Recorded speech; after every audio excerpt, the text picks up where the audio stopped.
Pata Seca, o escravo negro forçado a gerar mais de 200 filhos para seu senhor, em janeiro de 1808, o fluxo de novos africanos para os EUA e o Caribe como escravos pararia para sempre. Ao mesmo tempo, os Estados Unidos e o Caribe estavam passando por uma rápida expansão da produção de algodão, cana-de-açúcar e arroz. Isso levou à preeminência econômica do algodão em todo o sul profundo. Os escravos eram tratados como uma mercadoria tanto pelos proprietários quanto pelos comerciantes e eram considerados a mão de obra crucial para a produção de colheitas lucrativas que alimentavam o comércio triangular. Com o fim do comércio de escravos e as altas taxas de mortalidade entre os escravos devido ao trabalho pesado a que eram submetidos, o suprimento de escravos estava se esgotando. Os senhores de escravos precisavam de uma solução e precisavam dela rapidamente. Com a rota para a África completamente cortada, os proprietários de escravos se voltariam para algo mais sinistro. Uma ideia que só poderia nascer em uma mina que via os seres humanos como mercadorias sem mais direitos do que uma vaca ou um cavalo. Os termos criadores criando escravos, mulheres em idade fértil, período de reprodução e velho demais para procriar se tornaram familiares. A criação de escravos resolveria a crise de escassez e condenaria as futuras gerações de escravizados. Mas dentro dessa tragédia está a história de um homem que viria a ser pai de tantas crianças que formam uma pequena aldeia. Esse homem era Pata Seca. Dizem que ele tinha o dom não apenas de plantar sementes, mas também a sorte de nunca ter testemunhado a brutalidade da escravidão em sua verdadeira forma, vivendo uma vida plena devido à sua proeza, apesar de ter se tornado uma lenda. As informações históricas sobre Pata Seca permanecem escassas e muitas pessoas não sabem quem ele realmente foi. Neste vídeo, voltaremos no tempo e visitaremos uma das épocas mais bizarras da história. Antes de entrarmos no vídeo, por favor, aperte o botão curtir e inscreva-se no canal para se manter informado sobre nossa narrativa negra reveladora. Com o advento da criação de escravos, os proprietários de escravos queriam as melhores mãos nos campos. Portanto, ao criar homens e mulheres, eles se envolviam em uma forma de seleção natural, escolhendo apenas os melhores homens para plantar suas sementes. O processo variava entre os diferentes proprietários de escravos, mas, em geral, eles avaliavam certas características e habilidades físicas. Os homens escravizados considerados fortes, fisicamente aptos e saudáveis, eram geralmente preferidos para a procriação, pois os proprietários de escravos acreditavam que essas qualidades seriam transmitidas às gerações futuras, resultando em descendentes que poderiam suportar o trabalho pesado e ser rentáveis. A constituição muscular e a resistência eram altamente valorizadas.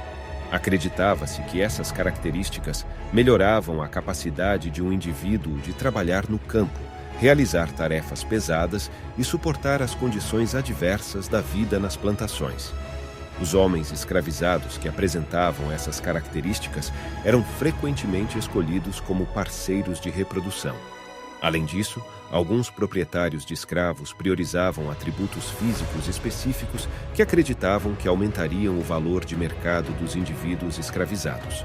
Designado como reprodutor de escravos por seu proprietário, responsável por engravidar as escravas da fazenda, seus descendentes estimam que aproximadamente 30% da população atual do distrito de Santa Eudóxia São Carlos podem traçar sua ascendência até Pata Seca. Controlado pelos desejos de seu proprietário, ele era meticulosamente examinado quanto a doenças, bem alimentado e, como gado, era colocado para trabalhar como reprodutor. O número exato de mulheres com quem ele dormiu ou a frequência desses encontros permanecem desconhecidos. No entanto, estima-se que Pata Seca tenha sido pai de mais de 200 filhos que herdaram a condição de escravos de seu pai e, consequentemente, também experimentaram vidas de servidão, sendo que alguns foram vendidos para obter lucro e outros obrigados a trabalhar em suas plantações. Os filhos de Pata Seca foram tratados muito mal e tiveram que suportar condições severas e crueldade inimaginável. Muitas vezes, eles eram forçados a trabalhar desde muito jovens, realizando trabalhos pesados nas plantações ou nas casas de seus proprietários. As lutas de sua prole são uma das razões pelas quais a maioria de seus descendentes é desconhecida. Na época, Pataseca mal conseguia distinguir quais eram seus filhos e os de outros criadores. As crianças eram colocadas para trabalhar quando atingiam a maioridade, assim como seus pais. As crianças eram separadas de suas mães e irmãos sem nenhuma preocupação com seu bem-estar emocional. Quando cresciam, as crianças escravizadas eram forçadas a trabalhar executando tarefas laboriosas que exigiam muito esforço físico e, muitas vezes, eram perigosas. Outros eram designados para o trabalho doméstico, onde serviam nas casas como escravos domésticos, sendo responsáveis por tarefas como limpar, cozinhar e cuidar dos filhos dos proprietários de escravos. Essas crianças sofriam abusos físicos e emocionais nas mãos de seus senhores e senhoras. Ameaça à instituição da escravidão sem acesso ao aprendizado, essas crianças eram intencionalmente mantidas na ignorância e não tinham a oportunidade de desenvolver suas habilidades intelectuais. Além disso, as crianças escravizadas enfrentavam várias formas de brutalidade, podendo ser submetidas a punições físicas severas, como chicotadas ou espancamentos pela menor infração, com o objetivo de instilar nelas o medo, o controle e um senso de inferioridade. Esse tratamento brutal servia para perpetuar a noção de que eles eram menos do que humanos e reforçar a dinâmica de poder da escravidão. Devido ao seu sucesso em produzir um número significativo de descendentes para seu proprietário, Pataseca recebeu um tratamento relativamente favorável, pois recebeu privilégios especiais e até mesmo um lote de terra de seu mestre quando a escravidão foi abolida no Brasil em 1888.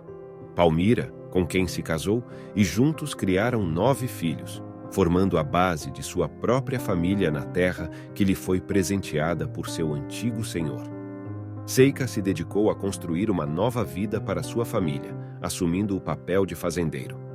Seica possuía e operava o sítio Pataseca, sua própria fazenda, onde trabalhava incansavelmente na produção e venda de rapidura, uma forma sólida de açúcar de cana não refinado. Para sustentar sua família, cuidar do bem-estar dela e alimentar seus sonhos de um futuro melhor, enquanto vivia como um homem livre, Seico nunca conseguiria se conectar com nenhuma das centenas de filhos que teve enquanto era escravo.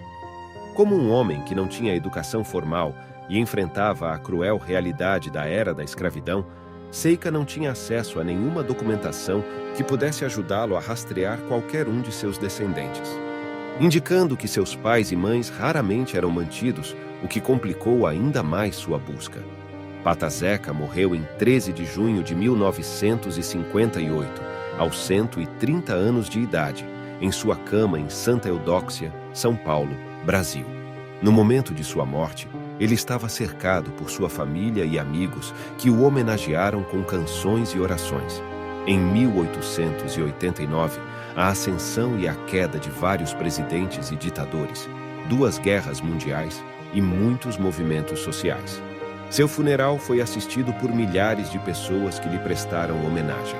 Seu corpo foi enterrado em um cemitério em Santa Eudóxia, onde um monumento foi erguido em sua homenagem. O papel de Pataseca como criador de escravos revela a natureza friamente calculada da escravidão. Sistema insidioso que buscava se perpetuar por meio da criação e perpetuação de gerações de indivíduos escravizados, assim como os animais são criados seletivamente para obter características específicas. As pessoas escravizadas eram submetidas a um processo desumanizador que desconsiderava sua autonomia e as tratava como nada mais do que um meio para atingir um fim. Seres com direitos, sentimentos e agência, suas vidas eram manipuladas e controladas, com seus corpos sujeitos ao capricho de seus proprietários. O ato de criar escravos não era uma escolha feita por compaixão ou empatia, mas sim um mecanismo brutal para garantir um suprimento constante de trabalhadores, perpetuando o ciclo de opressão e exploração. Reconhecer que sua vida tomou um rumo diferente Depois que ele foi libertado do cativeiro, apesar da escuridão de seu passado, Pata Seca foi capaz de forjar um caminho para uma vida mais realizada.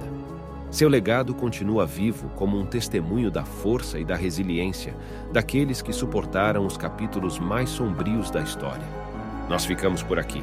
Deixe um comentário referente. Obrigado por assistir.